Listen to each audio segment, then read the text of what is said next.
Hello दोस्तों, स्वागत है हमारे यूट्यूब चैनल पर। हम लोग एसएससी मैथ प्रीवियस ईयर का जो सेट हम लोग सॉल्व कर रहे थे, आज हम लोग उसका अगला सेट करेंगे। और इस इस सेट में भी हम लोग बिना पेन पेपर यूज करने की टेक्निक हम लोग सीखेंगे कि बिना पेन पेपर यूज किए कैसे क्वेश्चनों को सॉल्व कर सकते हैं हम लोग मैथ के। और इस सेट में हम लोगों ने जो क्वेश्चन लिया है वो इन सभी एग्जामों से लिए हैं, सीजीएल, सीपीओ, सीएचएसएल और एमटीएस के। तो चलिए शुरू करते हैं हम लोग। तो ये आपके सामने ये रहा पहला क्वेश्चन। पहला क्वेश्चन है 7 सेंटीमीटर आधार की त्रिज्या वाले 24 सेंटीमीटर ऊंचे शंकु को तैयार करने के लिए कितने क्षेत्रफल की लौह की चादर की आवश्यकता है। तो इसमें आपको जो है ना, लोहे की चादर कितनी आवश्यकता है उसको आपको निकालना है। मतलब आपको क्या निकालना है, संपूर्ण पृष्ठ को निकालना है, टोटल सरफेस आपको निकालना है।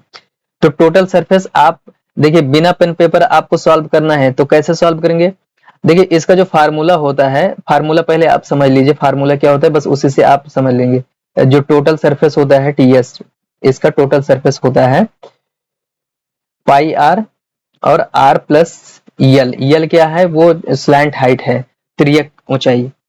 तो देखिए इसमें जो पाई आया है, पाई के अंदर क्या होता है, 22/7 होता है पाई की वैल्यू। और 22 मतलब आपका जो आंसर होना चाहिए वो 22 का मल्टीप्लाई होना चाहिए। मतलब 11 से कटे और 2 से कटे, तो देखेंगे कि कौन सा 11 से कट रहा है, वही आपका आंसर हो जाएगा। तो देखिए ये 11 से नहीं कट रहा है, ये नहीं कट रहा है। इसको अगर देखें, इसको अगर देखते हैं तो ये भी नहीं कट रहा है। इसको इसको अगर हम लोग सॉल्व करें तो ये भी नहीं कट रहा है। इसको अगर सॉल्व करें तो ये कट रहा है। ये इसको अगर 11 से आप काटेंगे तो 11 11 छक्का 66 और 11 चौक 44। ठीक, ये 11 से कट रहा है, 11 का ये मल्टीप्लाई है, तो यही आपका जो आंसर हो जाएगा। आपका आंसर यही ऑप्शन हो जाएगा। तो बिना पेन पेपर यूज किए आप अगर फार्मूला समझ रहे हैं तो आप इतने का मल्टीपल आप इसमें ढूंढ लेंगे। ठीक, तो वही आपका आंसर हो जाएगा। चलिए हम लोग आगे बढ़ते हैं। देखिए ये अलजेब्रा का क्वेश्चन है। अलजेब्रा का क्वेश्चन है, देखिए 2x + 3y = 11/2 और x इंटू वाई का है 5/6 है, तो 8x³ और 27y³ की वैल्यू आपको निकालना है। तो आप अगर इसका अगर क्यूब करते हैं तो यही चीज होगा ना, 8x³। अगर इसका क्यूब करते हैं तो आप जब इसका क्यूब करेंगे तो आपका देखेंगे कि नीचे जो है ना, आपका ये जो है ना क्यूब जब बन के 8 हो जाएगा, तो 8 से जो है ना डिवाइड होगा, तो आपका जो आंसर हो जाएगा यही आंसर हो जाएगा, क्योंकि इसका जो है ना हर 8 इसी में दिया हुआ है, आपका ये आंसर हो जाएगा। जब आप इसका क्यूब करेंगे तो इसका भी तो क्यूब करेंगे, तो आपका जो है ना आंसर यही बन जाएगा।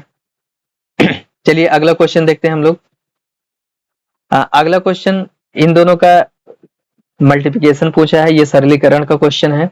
अगर इसको सिंप्लीफाई अगर आप ऐसे ही अगर सॉल्व करना चाहे बिना पेन पेपर के, तो आप लास्ट डिजिट को अगर मल्टीप्लाई करेंगे तो यूनिट डिजिट जो आपका निकल के आएगा 7 × 21, 21 का 1, आपका जो है ना आंसर यही हो जाएगा। इसको देख लेते हैं कि अगर आप सॉल्व करेंगे तो कैसे करेंगे। देखिए इसको जो आपका लिखा हुआ है, अब ये आपने बिना पेन पेपर सॉल्व कर लिया। अब इसको अगर आप ऐसे करना चाहते हैं तो आप कैसे करेंगे। इसका जो है ना बेस्ट अप्रोच ये है कि आप 200 + 3 कर लीजिए, 203 को आप 200 + 3 कर दीजिए, जो गुणे लगा हुआ है मल्टीप्लाई का निशान लगा लीजिए, और इसको आप 200 - 3 कर दीजिए। तो आप जानते हैं एक फार्मूला होता है ना, a² - b² = a + b, और एक होता है a - b। तो यहाँ पर आप देखेंगे आपके एक में प्लस है, एक में माइनस है, सेम यही चीज। तो आपका जो है ना वही चीज आपका रिटर्न हो जाएगा, 200 का स्क्वायर - 3 का स्क्वायर। तो आप इसमें जो है ना, जब आप इसको निकालेंगे तो 40,000 - 9 हो जाएगा। तो 9 को जब आप घटाएंगे तो ये 39,991 हो जाएगा आपका आंसर। तो आपका आ जाएगा आंसर आप घटाएंगे तो। चलिए अगला क्वेश्चन देखते हैं हम लोग। देखिए दो संख्याओं का अनुपात, उनका लघुत्तम समापवर्त इतना है तो दूसरी संख्या क्या होगी। तो दूसरी संख्या देखिए, दूसरी संख्या पहली संख्या तो 3 का मल्टीपल है, दूसरी संख्या 4 का मल्टीपल है। तो इसमें आप 4 से अगर इसका अगर देखेंगे तो ये 4 से नहीं मल्टीप्लाई है, 4 से भाग देंगे तो नहीं कटेगा। ये 4 से काटेंगे तो ये कट जाएगा, ये नहीं कटेगा, ये भी नहीं कटेगा, तो ये आपके आंसर हो ही नहीं सकते, आपका आंसर यही होगा। चलिए अगला क्वेश्चन देखते हैं हम लोग इसमें सारे क्वेश्चन जो है ना ऐसे सॉल्व करेंगे। देखिए ये जो क्वेश्चन है इसमें आप ए इक्वल टू आप पुट कर दीजिए, ए इक्वल टू आप पुट कर दीजिए 30 डिग्री, 30 डिग्री आप पुट कर देंगे। जब 30 डिग्री आप पुट करेंगे तो यहाँ पर जो है ना आपका जो वैल्यू निकल के आएगी 30 डिग्री जब आप रखेंगे तो 1 प्लस अंडर रूट 3 का स्क्वायर करेंगे तो 3 हो जाएगा, और ये 1 प्लस 2 हो जाएगा जब 3, क्योंकि कास 30 की वैल्यू जो है ना 2 होती है, तो आप जब इसको करेंगे तो 1 प्लस 1 ये बचेगा आपका 2 हो जाएगा। 2 किसके इक्वल होगा, 2 जो है ना कास 30 की वैल्यू यहाँ पर होती है 2, यही आपका आंसर हो जाएगा। चलिए अगला क्वेश्चन देखते हैं हम लोग। अगला क्वेश्चन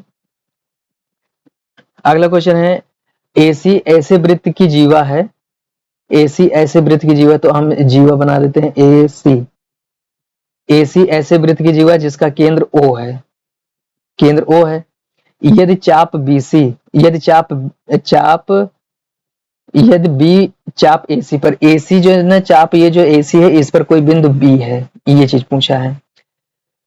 और OCA 20 डिग्री दिया हुआ, ये 20 डिग्री दिया है आपका, तो ABC की वैल्यू निकालना है आपको, ABC की वैल्यू निकालना है।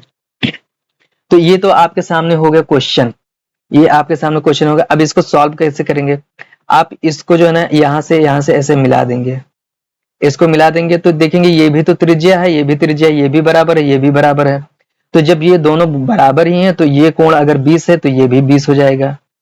त्रिज्या है, ये दोनों त्रिज्या ही है, ये त्रिज्या है, ये त्रिज्या है, ये दोनों त्रिज्या है, तो ये त्रिज्या हमेशा बराबर होती है, तो ये होगा समद्विबाहु त्रिभुज। अब ये जो है ना दोनों एंगल बराबर हैं, तो ये बन गया त्रिभुज आपका, ये पूरा त्रिभुज बन गया, ये पूरा त्रिभुज एक है। तो त्रिभुज के तीनों कोणों का सम 180 अंश होता है, तो यहां तक अगर दोनों को जोड़ेंगे तो आप देखेंगे कि 20 और 20, अब प्लस कितना आप ऐड करेंगे कि 180 हो जाए, प्लस आप इसमें जो है ना 140 ही ऐड करेंगे तभी तो 100 वो होगा, आप यहाँ पर 40 ऐड कर देंगे, ये हो जाएगा आपका 140 डिग्री। अब इसके ऊपर का जो है ना जो ट्रायंगल होता है परिधि पर जो बना हुआ, ये इसका आधा होता है, तो यहाँ का आधा करेंगे तो ये हो जाएगा 70। अब ये जब 70 हो जाएगा तो आप देखेंगे जब आप जानते हैं चक्रीय चतुर्भुज में आमने सामने के कोण हमेशा 180 डिग्री के होते हैं, तो ये अगर 70 डिग्री है और ये बी डिग्री है तो ये दोनों का सम 180 डिग्री हो गया। हम अब इसकी बात कर रहे हैं, चक्रीय चतुर्भुज की बात कर रहे हैं, तो आप 70 को इधर लेके जाएंगे निकालेंगे तो ये 110 निकल के आ जाएगा, आपका आंसर हो जाएगा 110 डिग्री, ये आपका आंसर हो जाएगा। अगर आप इस चीज को अगर समझ रहे हैं तो सीधा सीधा बस डायग्राम से ही आप वैल्यू पुट करेंगे, यहाँ से फिर ये निकल के आ जाएगा, इसको आधा करेंगे, फिर यहाँ से सामने का 180 डिग्री होता है निकाल देंगे, अपने मन में इसको कैलकुलेट कर सकते हैं और आपका 110 डिग्री आ जाएगा। तो इसी के साथ ही ये सेट हम लोगों का कंप्लीट होता है, हम लोग फिर मिलते हैं अगले सेट में। धन्यवाद।